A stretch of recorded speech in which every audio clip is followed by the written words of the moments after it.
Welcome to Grief is the New Normal. I'm Dr. Heather Taylor, a licensed psychologist and grief specialist, here to help change the conversation about grief and build community and connection while we all adjust to this new normal we are living in. This podcast is for you if you are grieving or if you are supporting someone in a season of grief. I'm glad you're here. Hey friends, welcome back to Grief is the New Normal. I'm Dr. Heather Taylor, a licensed psychologist and grief expert, and today we are talking about a form of grief that hits pretty hard, even when it's supposed to be a joyful transition when your kids leave home. Empty nest, new chapter, time to rediscover yourself. Sounds nice, right? Except it can also feel like someone just ripped your heart out and changed the locks. So today we're diving into another aspect of non-death loss, which is why the empty nest transition brings up grief. Yes, even if you're proud of them, what it means to lose a role that you've had for decades, how to make space for your sadness without guilt, and how to start finding your way back to you. So let's get into it. So many times I hear clients say, like, why does this feel like a loss? Because it is. You're not crazy for crying when you walk past their empty room. You're not being dramatic because you miss their chaos, their presence, their noise. You're grieving because, yes, you raised them to become independent. Yes, this is what you hoped for. And also, it still hurts. Empty nest grief isn't about regret or failure. It's about a seismic identity shift. I feel like this is a bit of a trend the last couple of weeks because we're talking about some different types of non-death loss, and they all significantly impact our identity, our sense of self, our self-concept, the roles that we have filled for many years. The aspects of our life, our day-to-day, are being impacted that are going to impact how we experience ourselves, how we conceptualize our identity. And there's grief there.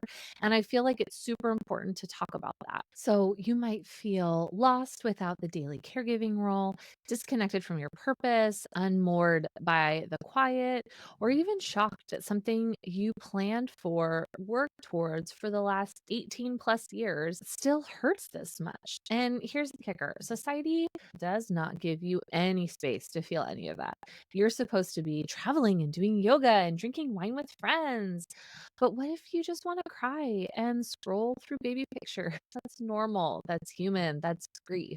I worked with this client a number of years ago. And they sought out therapy in their kiddos' senior year of high school because they had one kiddo and they knew it was going to be a really tough transition when they went off to college. And she wanted to get ahead of the grief she was going to be feeling about successfully launching her child that she'd been working towards for 18 years. And I thought that was so admirable that she was trying to make sure that as she was launching her daughter, that she was taking care of her stuff, her internal stuff, so that she could show up and support her kiddo in launching them. I thought that was intentional and insightful, that she knew she was going to be struggling. She knew she was going to have a hard time adjusting as a previously stay-at-home parent to one child. And now she's already starting to get asked questions like, what are you going to do when she goes to school? And da da da da da da. And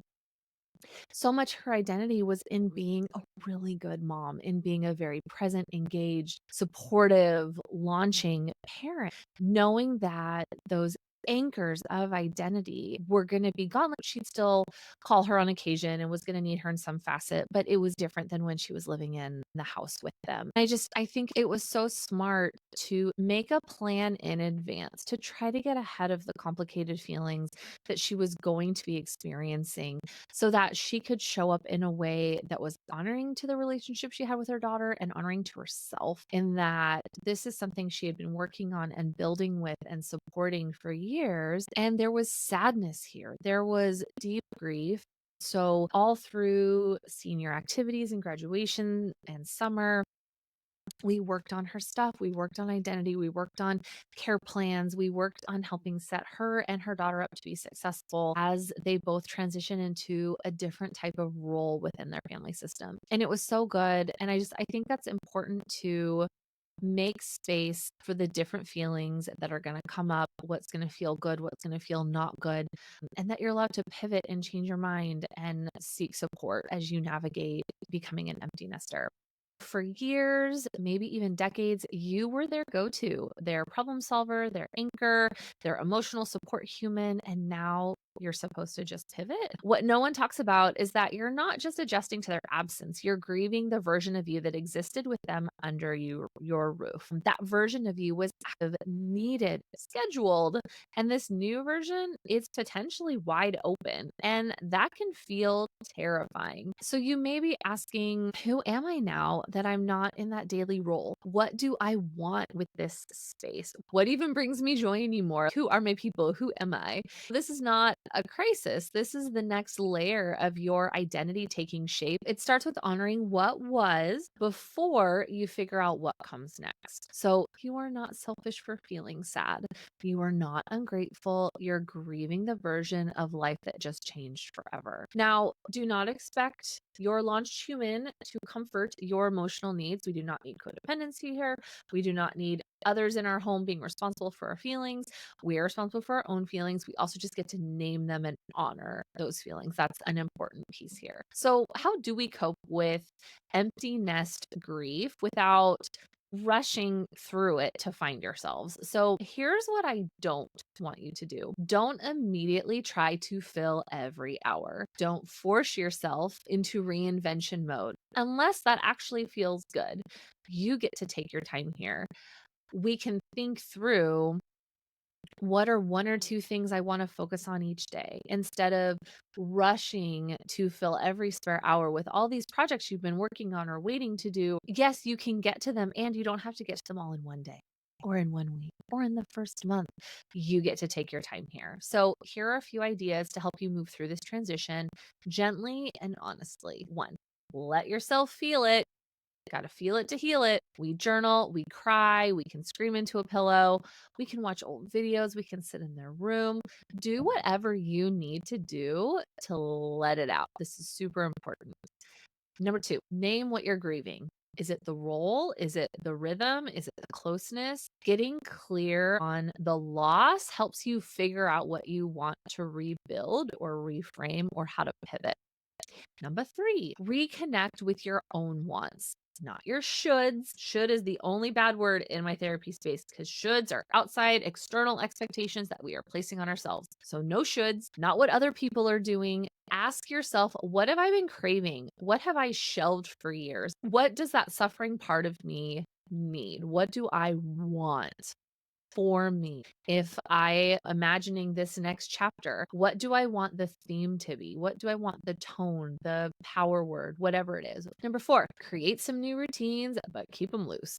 You do not have to fill the calendar. Just anchor your day with some small joys, a walk, a class, a slow coffee, a text to a friend. They don't have to be these big sweeping things that we're filling our days with. They can be small and sustainable and slow. Like, you've sprinted through the last however many years of academia and getting people to events and practices and so much by the family schedule. Like, you're allowed to take a pause. So, another part of empty nest grief is the potential relationship dynamics changing with your kid.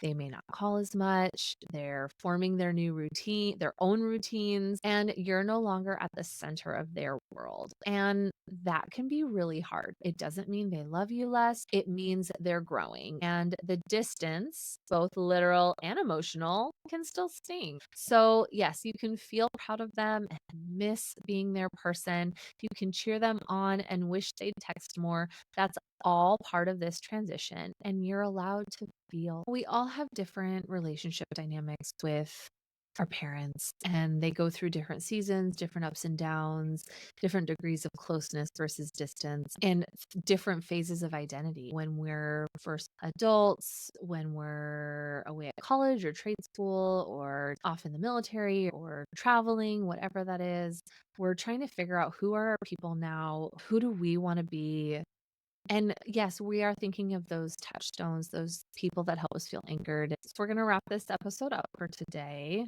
We're keeping it short and sweet. How you decide to take care of yourself in figuring out what it means to empty nest, what it means to reconnect if you have a partner in the home still. Maybe this was your last kiddo and maybe you've already launched 4 or 5. Maybe this is your first and you're just grappling with, what do I do now? I still have kiddos in the home, but I'm grieving that my oldest is launched, and it's complicated. Like, all of these family systems are super complicated, and I think there's a lot of nuance here in how this type of grief shows up, and the relationship changes, and it's they still need us, but they don't need us, and what does that look like? What's a healthy balance of contact versus not getting overbearing or staying engaged but not hovering? And it's tough trying to figure all of that out while making sure they launch successfully, because more often than not, these days, kiddos end up moving back home after college because it's too expensive to live on their own. And so it's like there's this break, but then there's this chance they're going to come back. There's a chance they're not going to come back. So I think having compassion for yourselves as you navigate what it means to be an empty nester, or you've launched your first kiddo in school and you're missing them, there's grief here. It's one of those types of non-death loss. And it gets to take up space too. We get to talk about strategies for supporting it. You're allowed to grieve your kids leaving home, even if you're proud of them. You're allowed to miss your role, your routines, your caregiver flow. You're allowed to take the time finding the next version of you. And you're allowed to feel all the feelings, the sadness, the joy, the relief, all in the same breath. Like, it's super complicated. So I guess here's your gentle invitation for this week. I invite you to write a letter to your past self or to your future self and say what you're grieving, say what you're curious about, and just give yourself permission to really reflect on the time. Maybe bust out your phone and look at some old pictures or photo books, whatever feels good, but just letting yourself tap into the nostalgia, the memories, the feelings, and choosing if you want to write to the past or write to the future, just where you're at. It took a lot to get here. It took a lot to get here. Having compassion for ourselves as we figure out what it means to be here and taking the time for that is important. So, if this episode resonated, please feel free to send it to another parent or caregiver who might need to hear it. You are not alone in this big, bittersweet shift. Remember to be kind to yourselves and take care. I'll see you next time. That's it for today's episode of Grief is the New Normal. If this conversation resonated with you or you think it might benefit someone else, please share it. Sharing can open doors to healing, understanding, and normalizing these griefy conversations.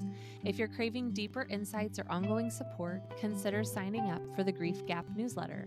It's packed with resources, tips, and personal stories to help you navigate your grief journey.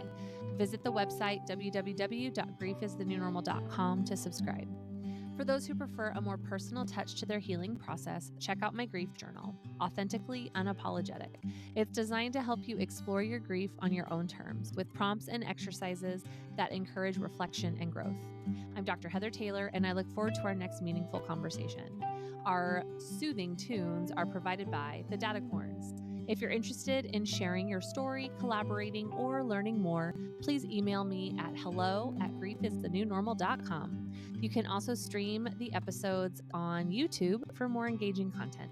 Until next time, keep exploring your grief with intention and support, remembering you don't have to do this alone.